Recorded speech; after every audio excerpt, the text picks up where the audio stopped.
briefly introduce her? Oh, No, yes, I can introduce. We introduced you without you being here. I was going to introduce myself. You can. Lovely, actually. No, Why you not? can. All right. So, hello. So I'm welcoming you for the second time, very warmly. And in other words, you've already been welcomed. So my name is Venerable Candā, and some of you may know me, but I'm just a young nun who's living in England, and I'm a disciple of Ajahn Brahm in Australia. He's much more famous.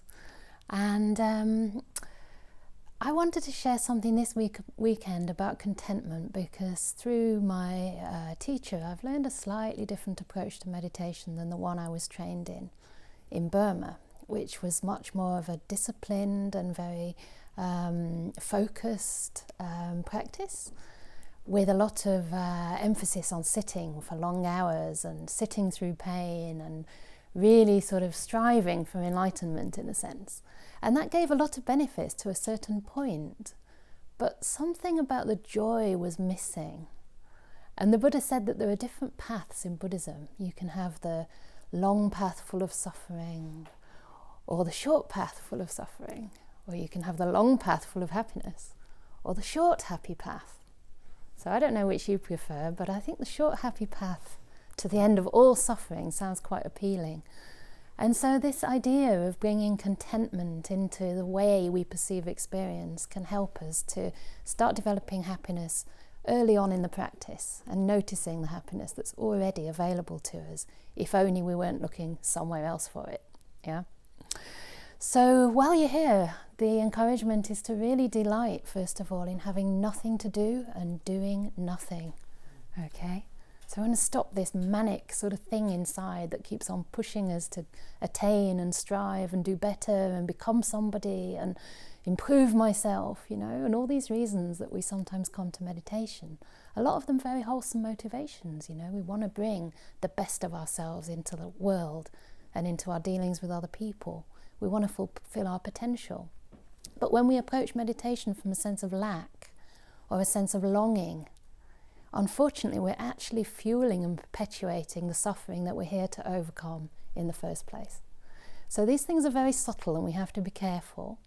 And so the encouragement here is really to abandon any sense of getting anywhere else or making any kind of progress in meditation. Okay? Forget about progress. We're going to give up hope.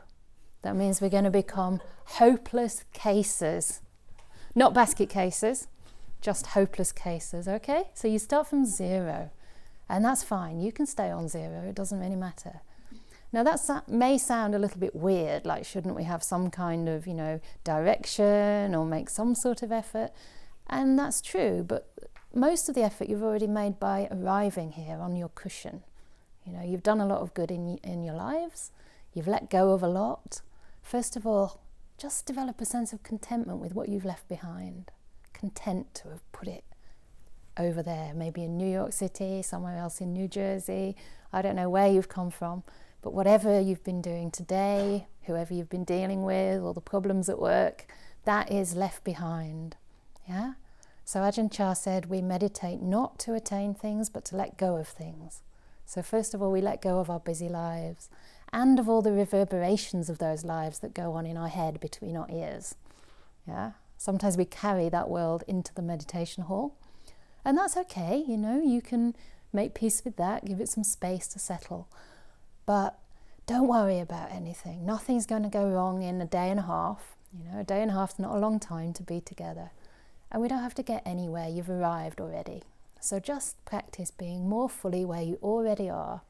Yeah. So the goal, if there is any goal, is just to make peace and to try and find ways of developing contentment with what we already have, where we already are, whether it's in an aching body, a tired body, with a restless mind, yeah, with doubt, why am I here anyway, what's she on about, you know. Don't worry about that. Just learn to give it space, because the mind that's going to develop peace is a spacious mind. It's a soft and gentle mind. It's not a hard mind that's demanding in nature. In the chanting we're going to do tomorrow, it says that one who wants to develop loving kindness is easily satisfied, not demanding in nature. contented. And all these beautiful soft qualities that allow the heart to grow. So we want to grow our minds into spaces which can receive experience, and all of experience, not just the bits we like, but even the bits that we normally try to run away from, turn away from, or reject. Yeah? So the Buddha laid down a very beautiful teaching, and it was actually for the first bhikkhuni called Mahapajapati Gautami. She was the Buddha's maternal aunt. His mother died 7 days after his birth, and then his maternal aunt took over the upbringing of the Buddha-to-be. And when she went forth as a bhikkhuni, she wanted some advice on how to practice. She said, just give me the teaching in brief. And the Buddha said, you can know that it's the Dhamma and it's the Vinaya. The Vinaya are the kind of training rules that we take up as monastics. But you can also consider that as any kind of virtuous conduct, whether you're a monastic or a lay person. You can know that it's the Dhamma and that it's the proper way to live by whether it leads to a sense of disenchantment. And that means a disenchantment with all this suffering and all this busyness and the worldly things that really tie us down and wear us out. A turning away from that. He said if it leads to dispassion. So contentment is very similar to dispassion. Contentment's in a way the antidote to wanting. If you're content, what is there to want? You already have everything right here, right now. Wanting is always a sign of discontent or restlessness. So if we can develop contentment, that really undermines the main hindrance to meditation and the main cause for suffering. So this is how contentment slowly stops that world of suffering. That's what we mean by stopping the world of suffering within ourselves. That is the world. Our own experience through our sense doors is the entire world for us. Sights, sounds, smells, tastes, touches, physical sensations, mental thoughts. That's our world. We can't experience that unless we come into contact with it. So when we talk about ending that world, we mean pacifying, calming, stilling, and stopping the wanting for something different, which just fuels the whole process. And keeps you moving from past to future, memories, fantasies, anything but being here right now. So contentment can be seen or described as a kind of satisfaction, a deep satisfaction, a peace, an ease, a sense of ease. And it kind of is very related to qualities like loving kindness, qualities like compassion, and also letting go. The end of suffering, the opposite of wanting, is letting go of wanting, letting go of craving, of desire, of this constant chase for sensual pleasures and distractions, and anything that will just give us a bit of a break. But unfortunately, we're looking in the wrong place most of the time. So the Buddha talks about contentment in various parts of the suttas. And during this retreat, we're going to talk about contentment mostly from the perspective, not necessarily as a state, because you could describe Nibbana, the ultimate goal of Buddhism, as a state of very deep, ultimate contentment, with no more wishing, no more wanting at all. You have everything and much more than you could ever expect, the highest happiness. That's the definition of Nibbana, the highest happiness, an unconditional happiness. So we can think of that as a sort of synonym, in a sense, for contentment. The word happiness in the West is often thought of as something quite stimulating and quite, it usually does refer to happiness through the senses. But Nibbana is the going out of all those sort of happinesses, the real pacifying, the pacification of what the Buddha called sankharas, any kind of mental volitional action, basically will, which keeps us being pushed from here to there. Trying to make, trying to do, striving. So that's that's not the main way we're going to look at contentment, because most of us aren't going to get enlightened. And as I said, you can just give up hope for that right away. It's a day and a half, okay? And I've been at it for 24 years, and am I enlightened? Well, life's getting a bit easier. And when it isn't, then I realise, that's discontent creeping back in, right? But we're going to look at contentment more as an attitude that we can pick up and use in our meditation. So in a way, a lens through which we look at experience, a way of regarding our experience. So sometimes we think that mindfulness is this bare awareness, and that mindfulness is always objective, and whatever we look at, we can just see it as it is. And that is the goal of mindfulness, but that's actually not possible as long as what we call the 5 hindrances are operating. Yeah? Do you know what the 5 hindrances are? Yeah? Well, the first one, again, wanting, desire, especially for any kind of experience through the senses. And the senses are our world, right? The second one is aversion. So it's the opposite, it's the other side of the coin. As long as there's craving for something, that means you don't want what you've got, right? So it's almost the same thing, it's just the opposite side. You have a very lovely day, the next one's not quite so nice, somebody lets you down, or I don't know, the retreat didn't happen, somebody didn't show, and it turns into aversion. Sometimes the happier you were, the worse you feel when that happiness ends. So it's like swings and roundabouts. You're always going from one to the other. So craving is the sort of root of all of the others. It's the chief hindrance. Ajahn Brahmali calls them public enemy number 1, these 5 hindrances. And then the third one is, if I'm getting it in the right order, I think sloth and torpor. And it means a kind of sluggishness of mind. It doesn't necessarily mean physical tiredness, because sometimes that is just physical and you need to rest. So tomorrow we're only getting you up at 6. So even if I seem to be going on a long time, you'll still have, I promise you'll have 8 hours sleep, okay? Well, I don't promise you'll sleep, but you have the opportunity for 8 hours sleep. So that's not bad. And, during the day you'll have time to rest, and, it's not an army camp or a concentration camp, as Ajahn Brahm says. It's a stillness camp, it's a peace camp. Yeah, so we're going to peace out together or whatever. We may even bliss out, let's see. But we're not expecting that, we're just expecting to be calm, be kind, be content with whatever happens, yeah? And then the sleepiness, don't worry about too much. It's usually physical, so go easy with that. And then the next hindrance is restlessness and remorse. Sometimes it can be translated as worry and restlessness. So the reason we talk about remorse is because it's really important to have virtuous conduct, and remorse is a direct consequence of basically doing something that wasn't very skillful and harming another or harming yourself. Yeah. So whenever we break the 5 precepts, for example, we drink too much, or we shout or abuse, even harm somebody physically, even an insect, as we were saying. We're living a violent life. We're causing harm, and that hurts us first of all. We can't harm another without hurting ourselves. When you meditate a lot, you see that it's impossible to break the sila without first harming yourself. There has to be a defilement of greed, hatred or delusion before that can turn into unwholesome speech or unwholesome conduct. So we've harmed ourselves already, and we harm another, and worst of all, the remorse comes up afterwards and we feel really bad about ourselves. So that stops us being able to settle in our own mind. And then, of course, the worry is another kind of aversion. It's sort of looking at the future with negativity. We don't know what the future holds. We really don't know. Maybe it won't be as bad as we think. Maybe it'll actually turn out totally differently than we think. The Buddha said, well, however we think things are going to be, they'll always be different. And that includes these things called jhanas, deep states of meditation. We think we know what we want, but we don't really know what that is at all. So we might as well just forget it and understand what's arising now in our minds. That's the only way mindfulness has a chance to work. We have to make the content of experience available to mindfulness so that mindfulness has a chance to stay with that experience for long enough for insight to arise. Yeah? And then the last hindrance is what we call doubt, and it usually doesn't mean the kind of doubt that's actually inquisitive and that's really looking for answers and is quite open. It means a kind of skeptical doubt which already rules something out in the first place.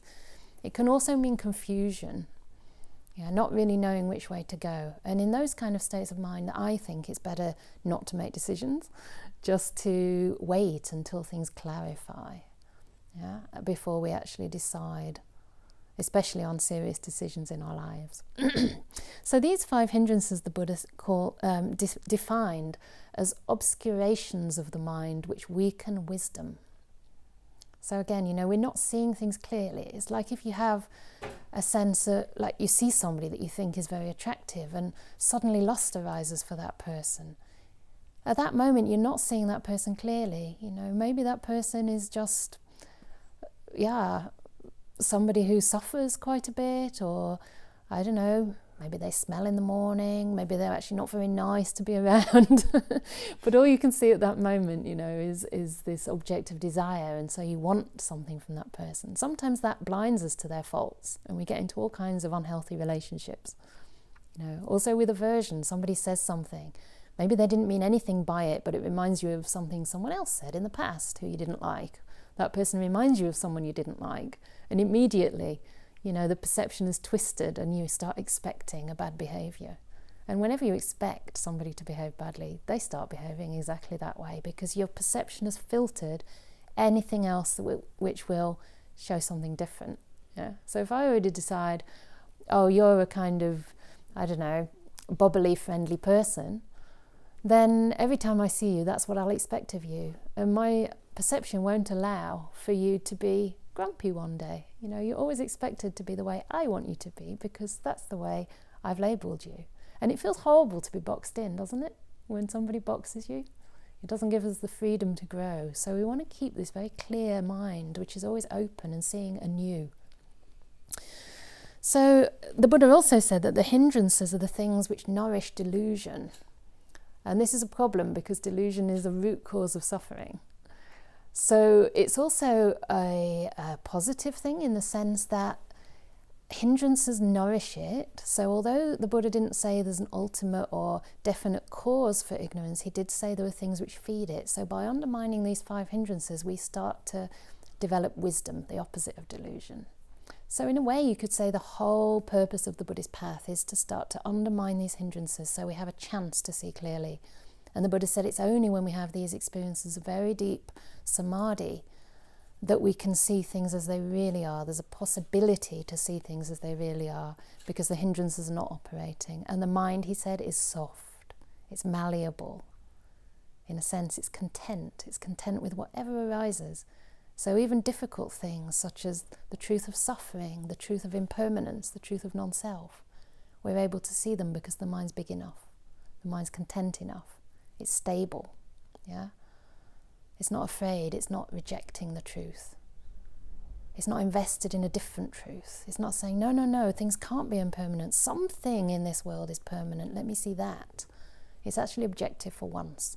So we're starting to undermine these hindrances. But as I said, mindfulness is not always enough, because another aspect of mindfulness is that it operates as a gatekeeper. You can't just say, right, I'm mindful of all the defilements, that's great, aversion's coming into my mind, great, aversion, hatred, hitting somebody, strangling somebody. You can be very mindful that you're doing that, but is that really wise? Yeah, the Buddha said mindfulness is for a specific purpose. It's to end suffering, right? Its function is to start to undermine the hindrances and to see deeply into the nature of things. So all this sort of modern day mindfulness, I suppose I was going to say I don't want to give it a dig, but I suppose I'm going to. Often, it talks about things like mindfulness of eating chocolate and how it tastes and, all kinds of sensual pleasures, which is good to get you into the moment in a sense. But the purpose of mindfulness is not just to try and get more enjoyment from the senses. It's actually to see that these senses are not a reliable place to seek happiness. Yeah? So mindfulness has a specific function. And as it grows and as we start to overcome these hindrances, we direct mindfulness onto 4 areas of existence. And they're the 4 areas that the Buddha described in the Satipatthana Sutta. I don't know if people here are versed in the Buddha's teachings particularly well or how much you've heard, but the 4 Satipatthanas are basically areas of our experience in which we assume there to be a self. Yeah? We assume there to be some kind of existing entity that's permanent, that's me, that's my soul, my spirit, my essence. Yeah? So those areas were the areas of the physicality, you could say, so body, and then feeling, and that includes mental and physical feeling. The area of mind, all sort of aspects of the mind, whether the mind's great or how could you say, mahagata or small, or whether it's subtle or gross, any kind of attribute of the mind. And then Dhamma, which means the contents of the mind. Actually, it relates to the Four Noble Truths and the 7 enlightenment factors, but that's another whole big story.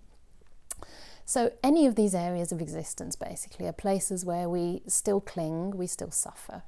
And so the whole point of mindfulness is to be able to uncover the truth of these things, the impermanent nature, the nature of suffering, and the nature of non-self. So we have to start to undermine these, and contentment and other beautiful qualities such as loving kindness, compassion, gentleness, letting go. These are the right intentions that the Buddha talked about, the right motivations, the right attitudes. All these things help that protective function of mindfulness by keeping out the defilements of the mind which distort the truth. So that it's almost like having friends in your home so that you can keep the burglars out. There was this very funny thing that happened in Perth once. I mean, sometimes we can be mindful of things when they're very coarse and bright and sort of enticing. So there was this couple, and they're really good meditators, but one evening they were watching the television. I don't know if it was football or something like that, or maybe a thriller, some kind of movie. And they were so engrossed in this movie that at the end of the movie they turned around and they looked behind them. And they saw the shelf was empty. And a burglar had been into the house and taken all the things from behind the shelf, quite expensive things, while they were watching this television show. And this is an example of being mindful but not having the protective function of mindfulness happening at the same time. You're just so focused on one thing that you miss everything else. And so these burglars could actually come into the house and do what they needed to do without these people even knowing. While you're here, I actually encourage you to behave like burglars, not in the sense that you can take anything, okay, don't get me wrong, but it's like burglar meditation. That's one of my teacher Ajahn Brahm's definitions of being quiet and considerate for each other, because you're sharing rooms. So please be content if your neighbour does make a noise, or if the floors squeak, or somebody's in the shower and you want to get in. Try to develop a sense of patience with that, Oh, great, somebody else is enjoying the shower for like 5 minutes, 10 minutes, 15 minutes. It's like, I think you're only supposed to go in there for 5 or so do be quick. But anyway, we try to develop, a way of looking that undermines our own negative reactions to that. But at the same time, we walk around quietly and we're very mindful of how we're opening doors. And again, mindfulness means knowing why we're opening it and how we're opening it. So we're not opening it to be noisy or to just get through really quickly. We're opening it to be quiet and to get into the meditation hall quick. Actually, there's not even a door, so you'll be pouring into the meditation hall in the morning very early. Anyway, I'm waffling and you're tired. So we're going to add this beautiful, wholesome quality of contentment to the way we see our experience, to the way we look at experience. And as I said, that is very close to things like compassion, kindness. So it's like you infuse your awareness with these beautiful qualities. Instead of just, okay, I'm sitting here, let's see what's happening. We actually look and start to develop a sense of friendliness towards our body and mind. Notice if your mind's a little brittle or tense or tight, and just relax and give it space. Make a wider sort of area, in a sense, of your mind, increase the range of your awareness. Sometimes we can focus in on a painful part, and we start to get really upset about that. But if you just back off a little bit and have a look at the way you're relating to that pain. The pain itself might not be a problem, but the way you're relating, I don't want this hurts me, my knee is going to need an operation. This is what really consolidates the pain. So in that space between what you're observing and the observed, there's a space there, and in that space you can put these beautiful, wholesome qualities, things like contentment, making peace, stopping the fight. I really love this idea. Making an armistice.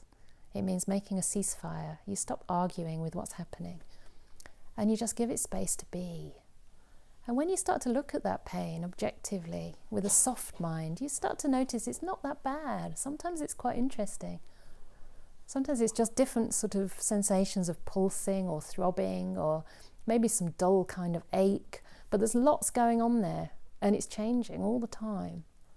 So it's very different from saying my knee hurts. If you say, oh, there's pulsing, there's tingling, that immediately undercuts the suffering. So we're patient with these things. We stay with them long enough to befriend them. So the result of this adding contentment and making contentment our goal is that we're able to stay in the present moment for longer than we expected. Yeah, because it's craving and aversion that take us away from the present and into the past and the future. Anywhere but now. As soon as the craving and aversion start to cease, there's nowhere else to be but in the present moment. And when you're really in the present, really focus sharply in the present or softly in the present, what is there to think? Instead, the attention starts to go inward. It stops going onward onto the next thing or outward into something that hasn't happened or something that happened years ago. And it starts going in a different direction, inward into your experience. Contentment also makes peace. It's so close to peace. Yeah, and it's so close to silence. When you're content, you don't need to comment. You're just experiencing life, very fresh. And also you're making good mental karma.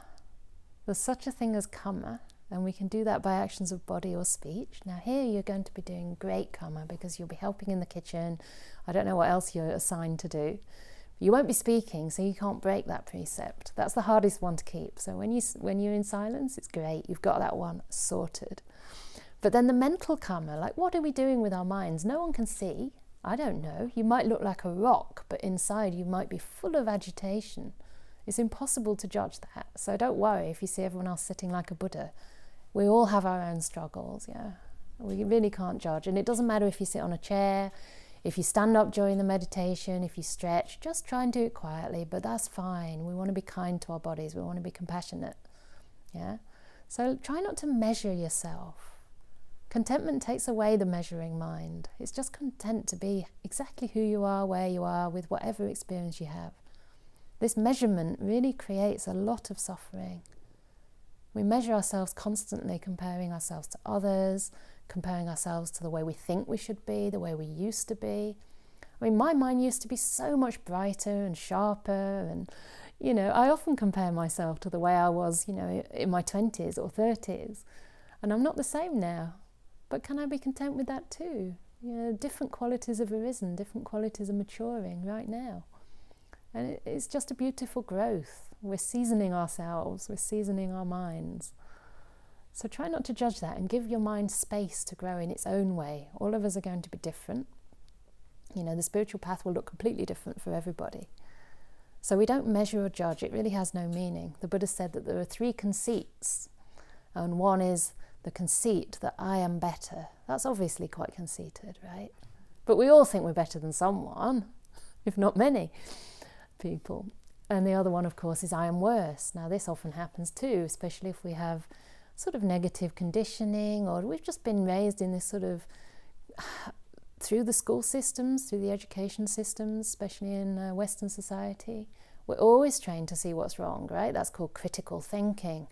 And so we train ourselves to see what's wrong within. So a lot of us really self-deprecate. We put ourselves down constantly. And deprecate already should ring alarm bells because it's so close to fabricate. We're just creating a self-image. It doesn't exist. So we're just imagining that we're worse than others, or we're worse than we think we should be. But all of that is really irrelevant. Whatever you think of yourself is quite irrelevant because it's going to be something different. So try and meet yourself anew, as if you've never seen yourself before, as if you've never seen the next breath. You don't know what a breath looks like. Each breath is completely unique. Yeah? And then the other conceit, which surprises people sometimes, is I am equal. Yeah, sure, you're just as valuable, you're just as worthy as anyone else, but you're not equal. We're different. We're all different. Yeah? But any kind of measuring is a cause of suffering. So we're going to put down the measuring mind, and we're just going to see what it's like to arrive exactly where we are now, with depression, with tiredness. Imagine if you're depressed and you're content with being depressed. What happens to the depression? The beautiful, amazing thing about working with perceptions in this way and developing attitudes and ways of looking at experience is that you start off by looking at experience through the lens of peace, for example. So you make peace. You make peace. Something's difficult, you make peace with it. You just keep letting go. You just keep making peace. After a while, you realize that what you're observing is peace. It's really fascinating. I had an experience in the Rains retreat this year in Australia, and usually I absolutely love being on those retreats, and it's 3 whole months of meditation practice.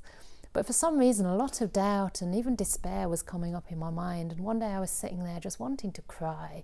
And I didn't really realise. I thought, I'm just being there with it. I'm being equanimous. I'm just sitting. I'm being mindful. But after a while, I realised I was quite tight and tense. And I just remembered that instruction, make peace. And immediately I got a little bit of distance. There was suddenly a space. It was like, oh yeah, there's me here and there's this despair. And I have the ability to influence the way I'm regarding this. I can't change the despair, and I shouldn't try to, because it's there to teach me something. But I have some ability to relate to it in a different way. I mean, this wasn't a conscious thought, but I just remembered the make peace. And as soon as I was able to just open my mind and develop a sense of compassion, as though I was looking upon the despair the way maybe a mother would look on a suffering child, or the way maybe an older, wiser part of myself, a loving elder sister, may look at it, infusing it with love, just holding it and cradling that and saying, I care. I'm going to stop the fight. Immediately it changed. It almost vanished instantly and turned into bliss. Very strange, and we don't do it to get the bliss. This is the thing, because now you hear that, there's the danger that you'll think, right, I'll make peace so that it turns into bliss, but that's just another kind of bargaining. So the mind's very tricky. But the point is, when we really get this attitude right, and for a moment we're able to let go, things pacify, still, and cease. And this is the direction of the Dhamma. Whatever leads to peace, to cessation, to enlightenment, you can know this is the path of the Dhamma. This is the teaching of the Buddha. Okay? So we don't get to peace by fighting. We get to peace by making peace. So that's the only thing we need to practice for the next day and a half. Good. So that's enough for me for tonight. And if you would like to have a little stretch, I'm not going to give you a break yet unless you're really, really, really dying for the toilet, because we want to do a little bit of meditation just to calm the mind and make you all sleepy and ready for bed.